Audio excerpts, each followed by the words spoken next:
Hi guys, my name is cdog, and today I'm going to react to Optimus Prime versus Gundam Death Battle by Death Battle. If you want to see more, please subscribe. Let's do this.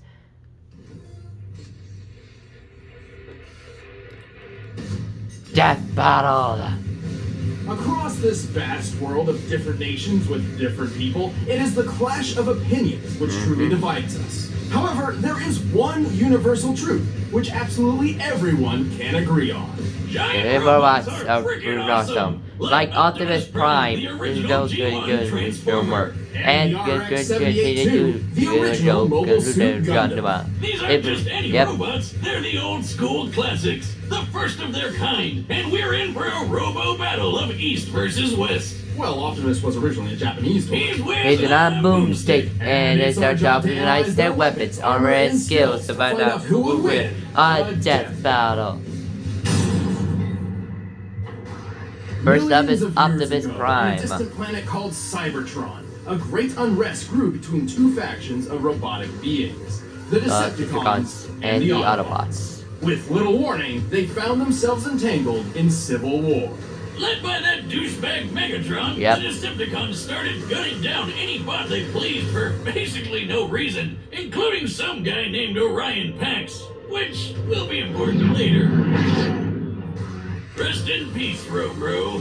What Megatron didn't know was that this seemingly random encounter would end up reshaping the universe. Thanks to a robot Gandalf, Orion Pax was rebuilt into something bigger, stronger, and way more recognizable. The newest commander of the Autobots had risen, Optimus Prime. The Autobots will Bro.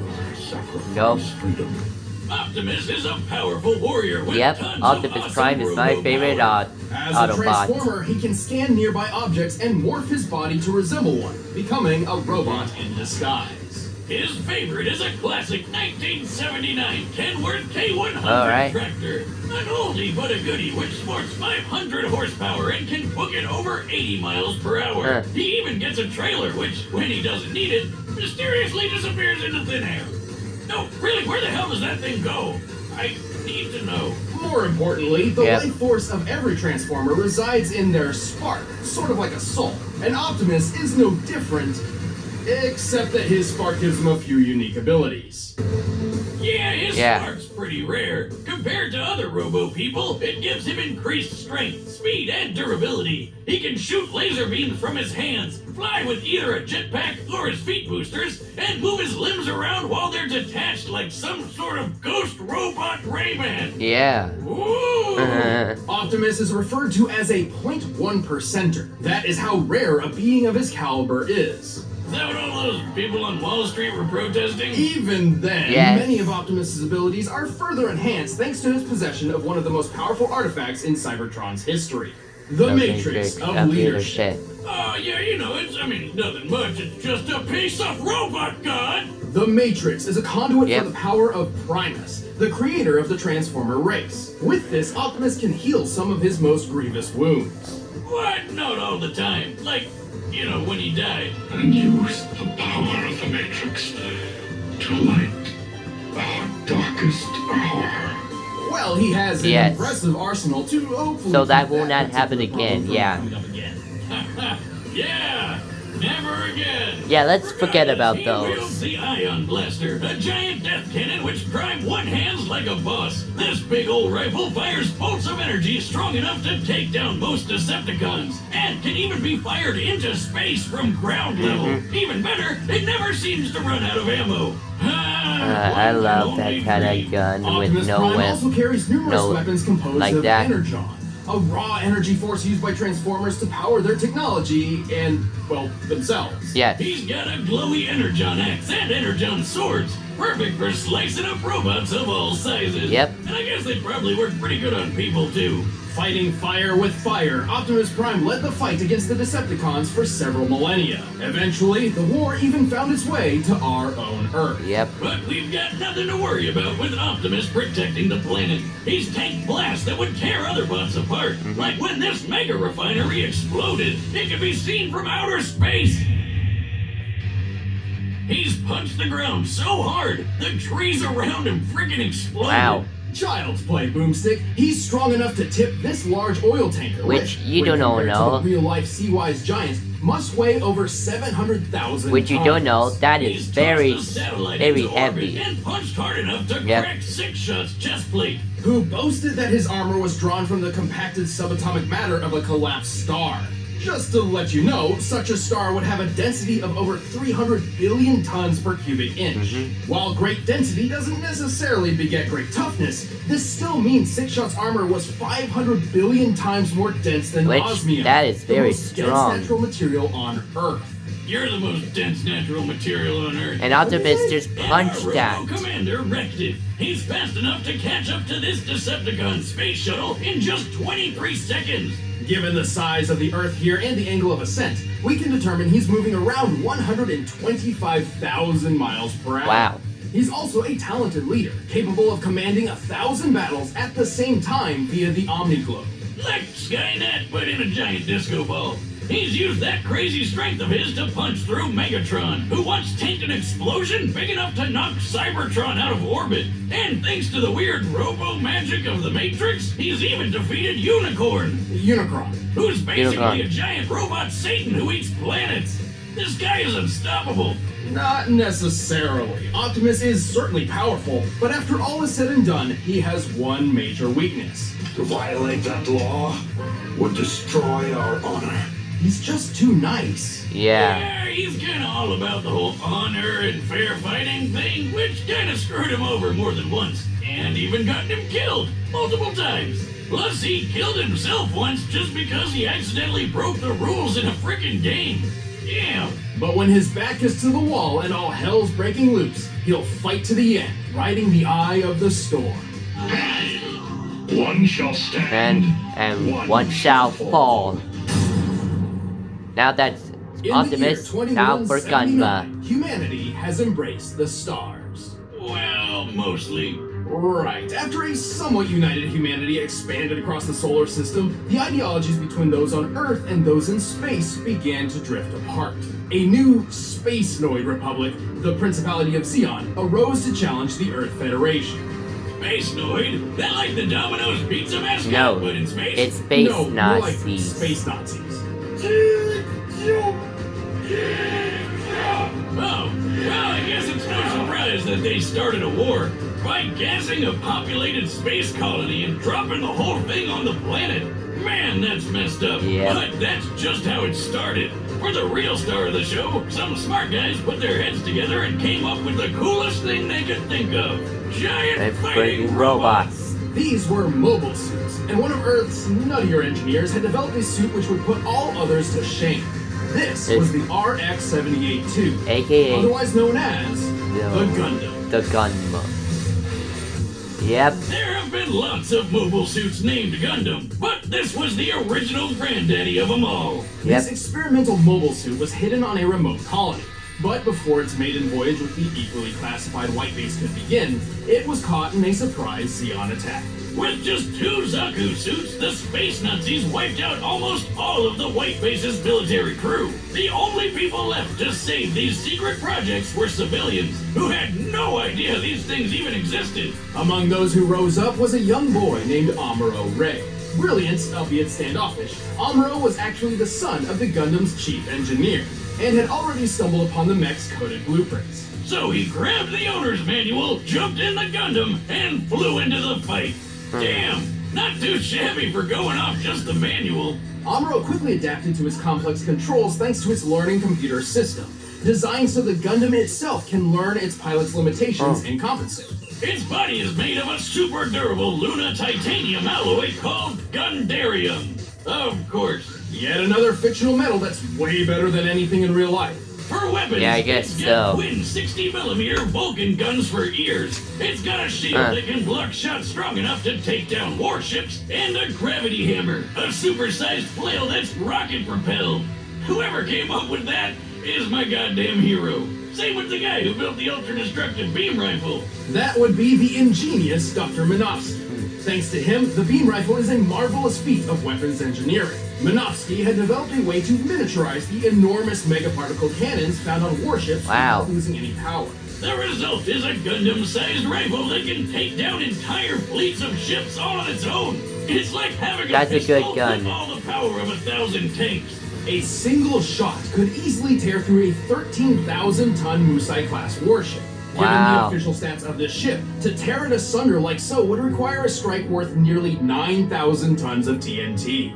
Sure, the beam rifle only has 16 shots, but who really cares when you just need one? Last but not least, the Gundam carries 2 retractable beam sabers. Because you can't have space battles without royalty-free lightsabers. But all No. these amazing weapons would be useless without an exceptional pilot.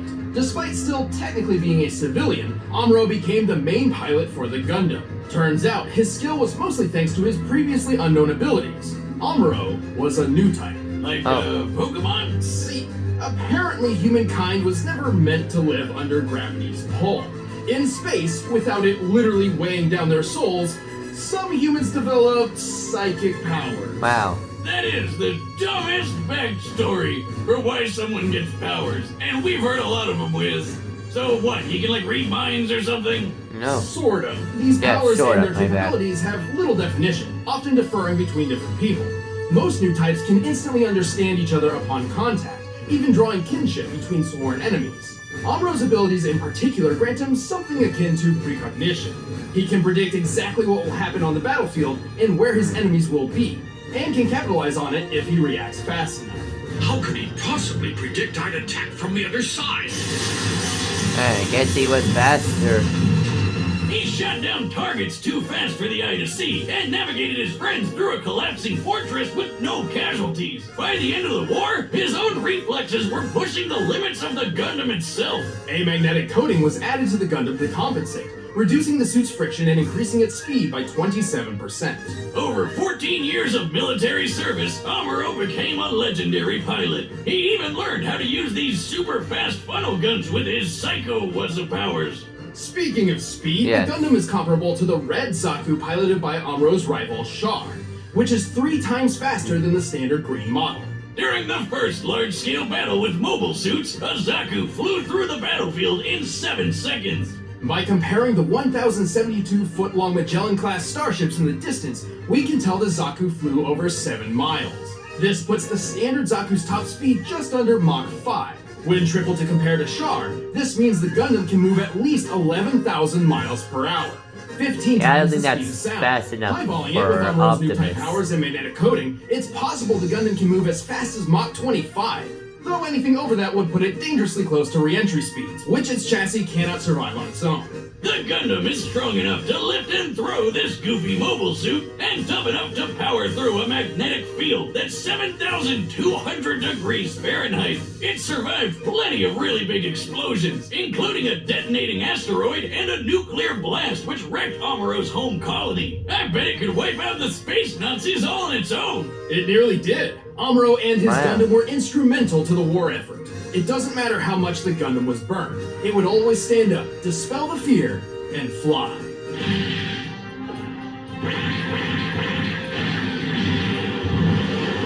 Neat. Die!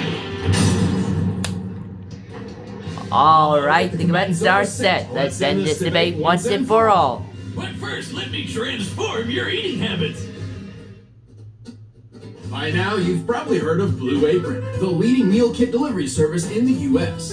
But did you know about all the different kinds of delicious foods you can make? Like the honey chipotle glazed chicken with poblano and lime rice. There's plenty to choose from, since they offer 12 new recipes each week. All you have to do is choose the 2, 3, or 4 that sound best to you, and they deliver it right to your door. Plus, it's super simple to cook. It's got easy to follow instructions and perfectly proportioned ingredients. They're non-GMO, and the meat has no added hormones. My favorite part is feeling like a master chef, making creative and delicious meals with my own hands. You guys really need to try it out. It's pretty nice coming home knowing I'll have a delicious meal I can whip up with ease. So check out this week's menu and get your first 3 meals free at blueapron.com/battle. That's blueapron.com/battle to get your first 3 meals free. But right now, it's time for a death battle! Boom! I want Optimus to win.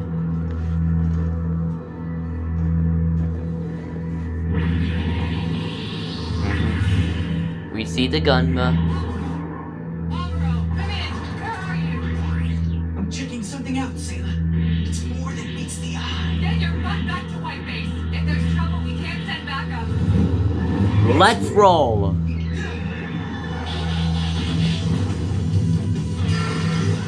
It's an enemy monster! I told you. That's too fast!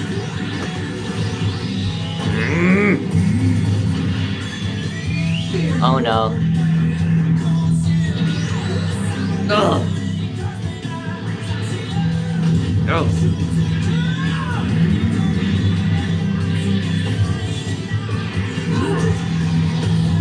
Bio-Decepticon, I am Decepticon.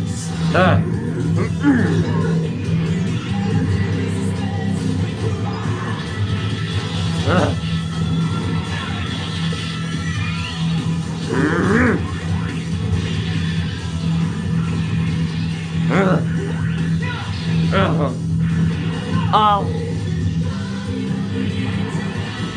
Not dead.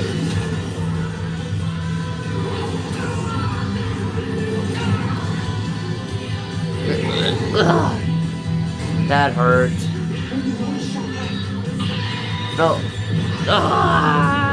No. No. Ah. Ow.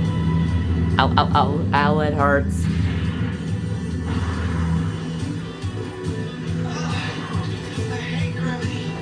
Ow.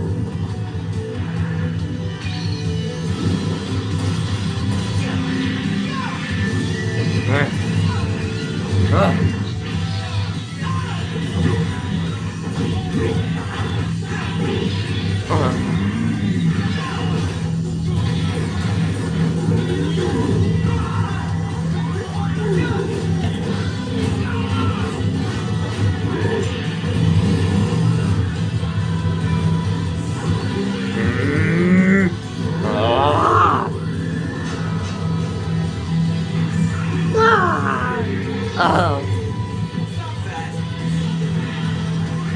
I'm just bad. I must stand, so you shall fall.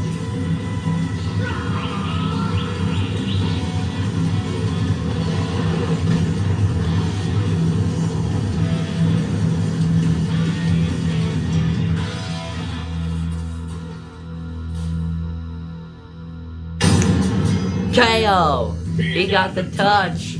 He got the power! The Gundam was an impressive machine, and Amuro Yes, it was a was. skilled pilot. But Optimus's millions of years of battle experience completely overshadowed Amuro's 14. Also, we Yep. already know that Optimus was over 6 times faster and 9,000 Yeah, that actually times blew stronger. that Holy hell! Gundam's Who knew power Optimus was all so way. freaking buff?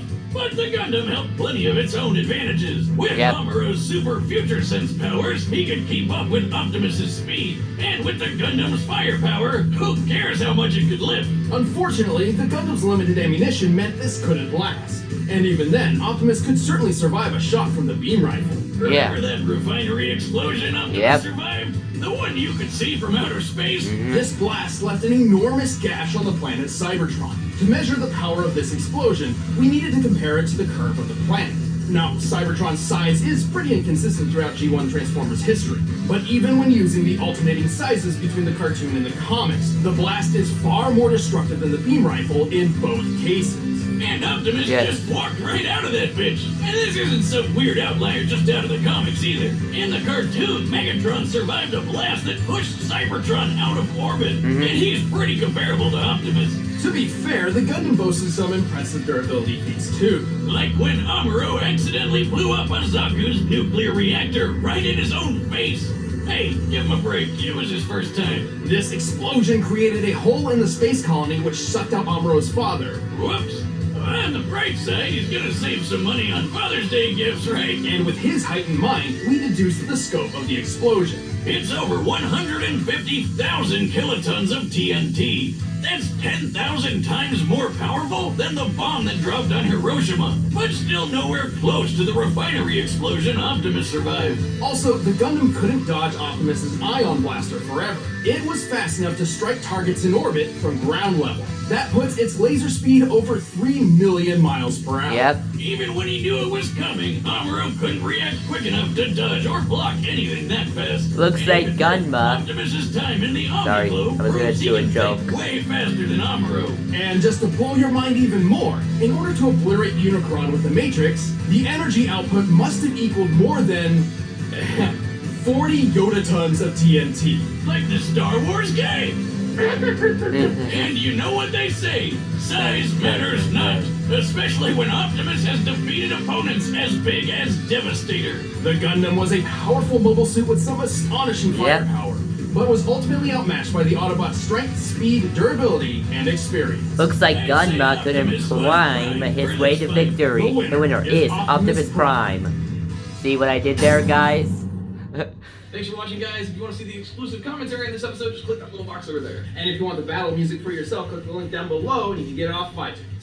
See you in the next one. Next time. The first ever live action death battle.